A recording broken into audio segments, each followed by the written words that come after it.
So we have finally made it to the last part of the offseason, which is going to be the free agency and then progressing into the next regular season. And you know what? But before we go into the free agency period, there are a couple of things that we need to do. Because number one, I was talking to some of you guys about it, and a lot of you guys were telling me that, you know what? Considering the fact that we're paying Nick Claxton so much money, and he is not happy being here, and it's affecting his play. It's affecting the morale of the rest of the team. Despite the fact that he accepted the big contract last year from us, you know, it's time for me to move on. One season of him just being pissed off the entire year, you know, is enough for me. And I think that we need to move on from it at this point. Now, one of the membership benefits is that you have the ability as a Codename member legend to make a decision, make a GM decision, you know, once every season. You know, it's got to be a reasonable decision, of course. But you know what? We had somebody that decided that if we were going to make this trade, let's try to bring Dre Forbes over, which is one of the hashtag ad players from the, who was it? I believe it was the, yeah, the Raptors. Okay, so here he is. Here is Dre Forbes. He is a 78 overall big man, and you know what? The guy can actually shoot the ball. He is a good defender. He is a decent rebounder. Yeah, decent rebounder. And he's athletic as hell. So, and he can also play the 4. So this is a guy that I would love to have on the team and love to try to develop. So let's see what they're going to want for him. Recently signed his draft contract and cannot be traded for 29 days. Okay. All right. So, that kind of sucks. But, yeah, that kind of sucks because I was hoping that there would be a trade we could work out to get Dre Forbes right now. But if we need to wait that time, we'll wait that time. Here he is. We've got Claxton in the trade finder. Let's see what is being offered here. Let's just scroll through. I saw Lively and McNeil. That's not a bad deal right there. I definitely want to get like a pick, I think, because I don't want Caleb Martin back, obviously. I want to get a pick because I want to leverage that pick. Ooh.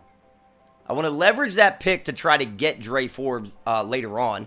Anthony Black and a first rounder in 2029 is super appealing. Let's see here. Who else is willing to offer us something good? Nick Baker. I would like to have Nick Baker, but I need, like I said, I need a pick. Let's see what else we got. Oh my God. Okay. So the Keldon Johnson trade obviously jumps off the page at me. But they want that 26 first rounder, top 3 protected. They're willing to give us a 27 first rounder, which could be something unless the Spurs really blow up, which is very possible. They may do that. Monty Morris. This is an OG from the Badgers series, if you guys will remember. He was our very first point guard. And, you know, John Morant is the guy we drafted out of that class. You know, right behind Zion. We drafted John Morant with the 2nd overall pick.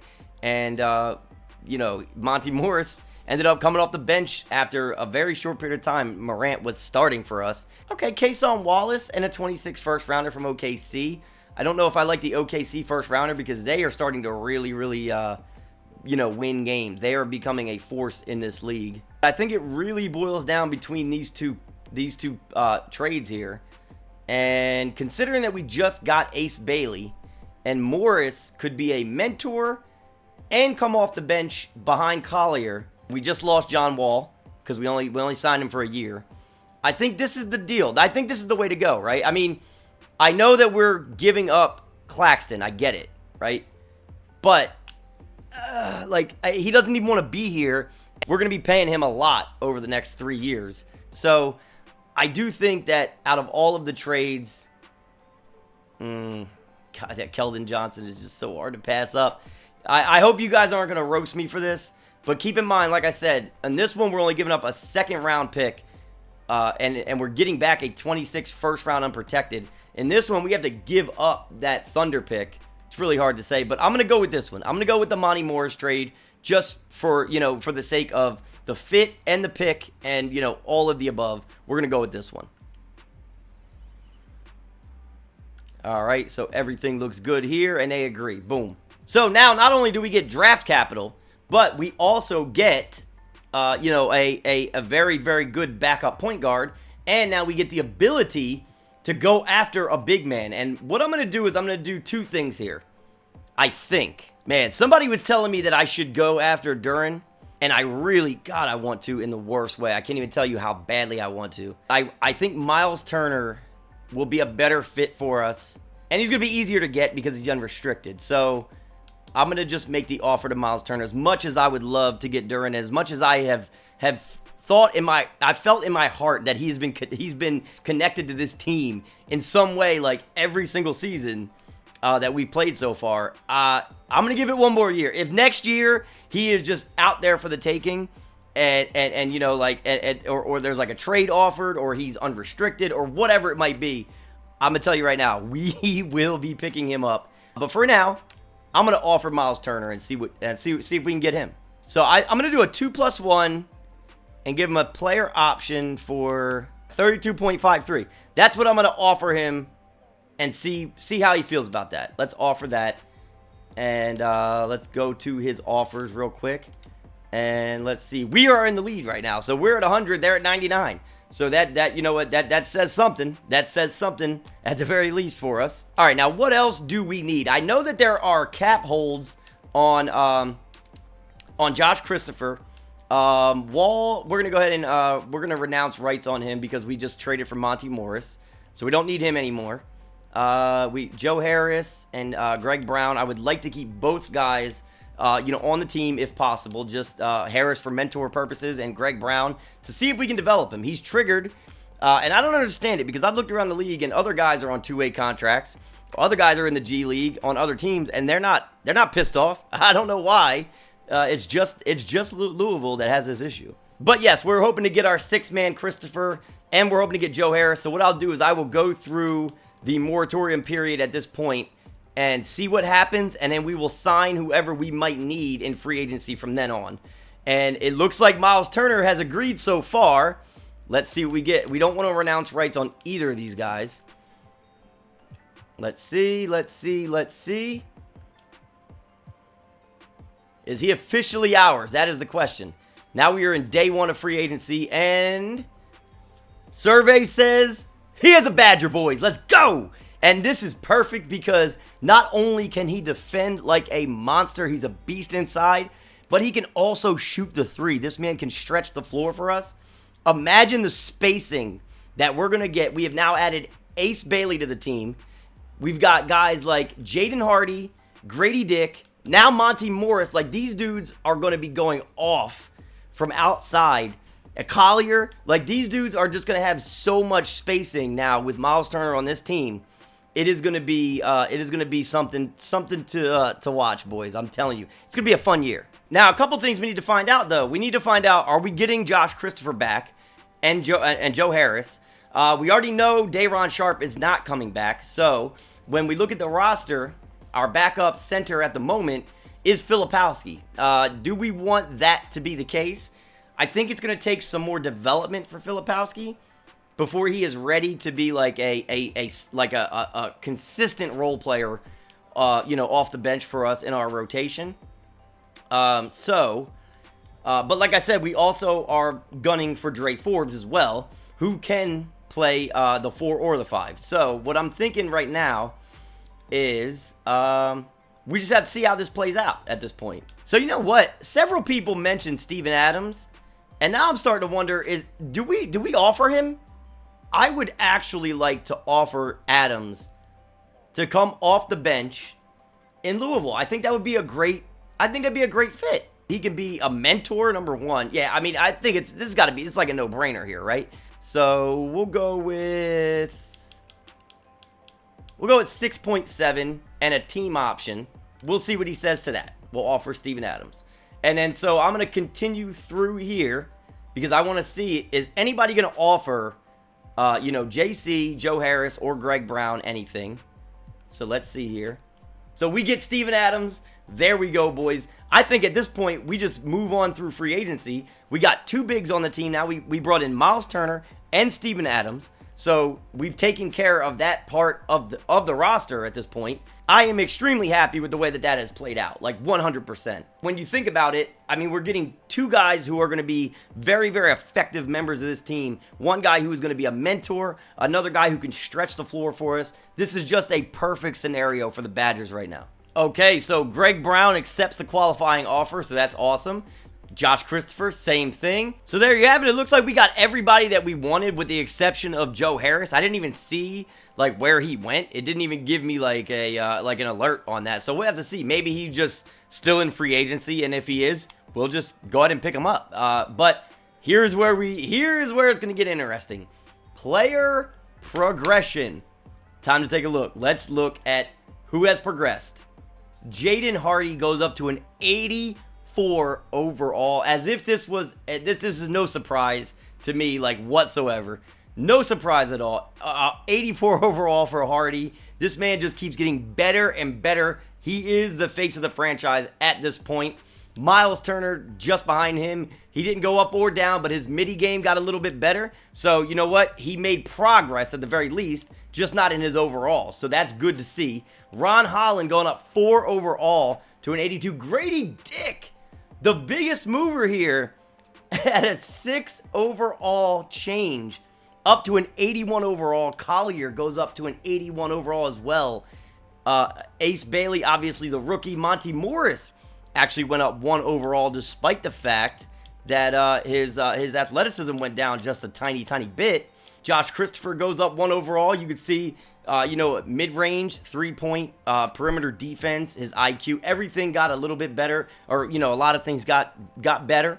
Neesmith, despite the fact that he had a rough go at it last year, he still got better. He got better from 3 and with his rebounding.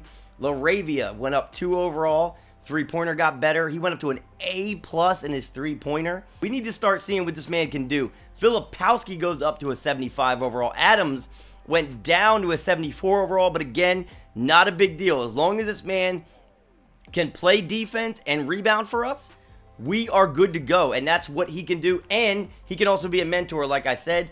Dean Wade goes up 1 overall. Devin Lesing goes down 1. Not really sure what that's about. I don't know if that's a morale thing or what, but, it says that he's a 72 for whatever reason. But anyway, Greg Brown goes up to a 72 overall, and you love to see that. He's triggered. He spent a lot of the year in the G League last season. But you know what? Going up, that's exactly what you love to see. So just like any other year, we're skipping the NBA Summer League, and just like any other year, I am picking the All-Star City because it is going to be in the Golden State Warriors Arena at Chase Center, for 2025, the 2025-26 season in San Francisco. So that is where the All-Star game will be held. And then we will go ahead and let's see what we will do with the draft class. Is there a draft class even for 26? I'll have to take a look. Okay, so there is a 2026 draft class. We will go with this. But as I've said before, most of the picks are going to be hashtag add players, especially when it comes to first round. I'm doing my best to make all of the first round selections, or most of the first round selections, hashtag add players in 2026. And then, whoever else is left will be real life players. For now, we are going to advance into next season, and then before we end things, I'm going to show you guys where all the free agents went, because I know you guys are waiting to see who went where. You guys know who came to Louisville, but now the question is, which of the big name free agents went to other teams? So here we go. We're advancing into next season, and boom, there you are.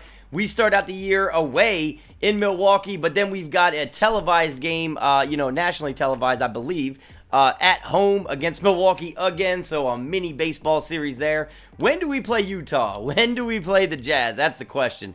Bam. There it is, boys. There it is. That's the game we're playing. So we're going to start the year off against Milwaukee, and then we're going to go right over to this November 9th game, and we will do the first, on-screen home opener against Utah. Cooper Flagg, Ace Bailey, and the boys going at each other. Let's see how that goes. I cannot wait for that. But in the meantime, before we end this episode, let's take a look at where all the important free agents went.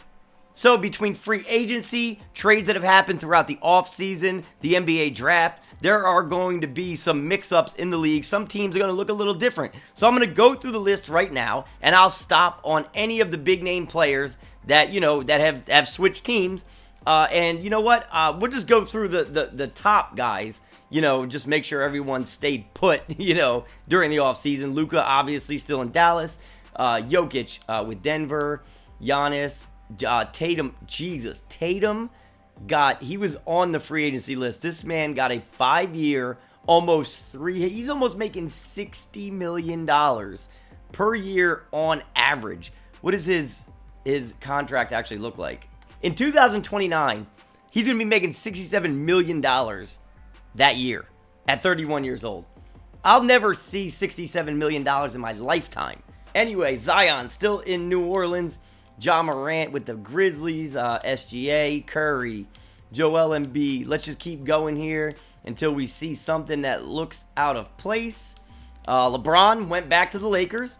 Butler did go back with the Heat. He signed a 3-year deal. Wemby, 92 overall for that guy. Garland, LaMelo, let's just see here. Dame, Jaylen Brown. Nothing has changed so far from what it looks like. Let's see here. Duren is a 89 overall. Kyrie ended up going back to Dallas. Oh my God. All right, here's the first big one. Scotty Barnes went to Denver. He goes to the reigning NBA champions, the champions 2 out of the last 3 years. Scotty Barnes, 89 overall in Denver at 24 years old, man. That is going to be a problem for the rest of the league. Him and Jokic is going to be crazy because, I mean, both of those boys are playmakers, for big guys. And that's just ridiculous. There you go. Wow. All right, so now I see why they had the money to do so. Jamal Murray went to the Bucks with Lillard. Lillard and Giannis were still there. What a big three they have now. Oh my God. They're not playing no games this year. Kawhi's still in LA. Let's keep it going here. Let's see. Jalen Brunson went to the Hornets. He will probably be playing a lot of 2-guard if I had to guess. That's interesting there. Siakam going to the Nets. Why do I feel like I expected this? I don't know why, but I feel like I expected Pascal Siakam to be in Brooklyn. Did I see this somewhere, like in another series or something? Ingram, let's see. Jaden Ivey is an 87 overall with the morale boost. That's awesome to see. And Claxton, obviously, with the Rockets because we traded him there. Vucevic got traded last season during the year to the Celtics. Let's see what else we got here. James Harden. James Harden goes to the Sacramento Kings. Try to help that team out. Man, they got a great young team, too. I mean, when you think about De'Aaron Fox, Keegan Murray, Sabonis, adding Harden, I don't know if that's going to, that might be just a bad thing for that team, to be perfectly honest. But we'll have to see how it plays out. Bobby Portis goes back to the Knicks. Don't know how I feel about that. If that happened in real life, I'd be pissed. But anyway, he goes from Milwaukee back to the Knicks. Cam Thomas goes to the Magic. Orlando, who just came off of a finals appearance, now have an 89 overall Jalen Duren and Cam Thomas to add to that arsenal. That's crazy. James Wiseman in Indiana now at this point. So he's been switching it up a bit. I'm going to be honest. He has been switching up teams. And he only has a 1-year contract there with no option. So he's going to be one of those journeymen, it seems like, for whatever reason. Because I you know what? We might take a peek at Wiseman at some point in the near future because I am a big fan of his. Okongwu goes to the Spurs. That's actually a great place for him too. John Collins goes to the Bulls. Okay, I didn't think he'd be staying in Utah, so that's no surprise. Kuminga goes to the Knicks. I would not mind seeing this in real life. That is for damn certain. Van Vliet goes to the 76ers for on a 3-year deal. Not bad. Okay, so Fred Van Vliet going over to Philly to try to get them another title. Miles Bridges now in Toronto. Naz Reid is also on the Bucks. Are you kidding me right now? So their lineup is Lillard, Jamal Murray, Chris Middleton, obviously a much older Chris Middleton, Giannis, and Naz Reid. And we have to play them the first 2 games of the season. Bro, we're 0-2. I mean, we're just 0-2 right now. Looney with the Knicks also. Bol goes to the Sixers. Okay? The Clippers end up getting the Minister of Defense himself, Jonathan Isaac. Bones Highland, the new point guard now, it looks like, for the Lakers. Okay, interesting. But yeah, I mean, if there's anything else, we'll kind of see it as the season progresses. Day'Ron Sharpe, who was a Badger, goes to the Nuggets. So he'll be coming off their bench. But yeah, anything else that's happening throughout the year, like we'll see these things throughout the year. Bagley to the Raptors, things like that. Anything down here, we'll take a look at later on. Killian Hayes to the Spurs. Okay, that is actually an interesting one. But like I said, anything else, we'll kind of see as the year goes along. But like I said, that is it for this one, my boys. We have finally made it through the off season, and now it is time to get into the 2025 season itself. We actually have a profit this year. Look at that. Our chemistry is not that great. Obviously, we got to build that up. But fan interest is at 100%, and we've got a profit. We are finally in the green. Of course, when we come back, we will play our opening night game against the Milwaukee Bucks in Premier Week for 2025. It's going to, I just told you Milwaukee's lineup. I can't imagine a scenario where we even keep that game close, let alone win it.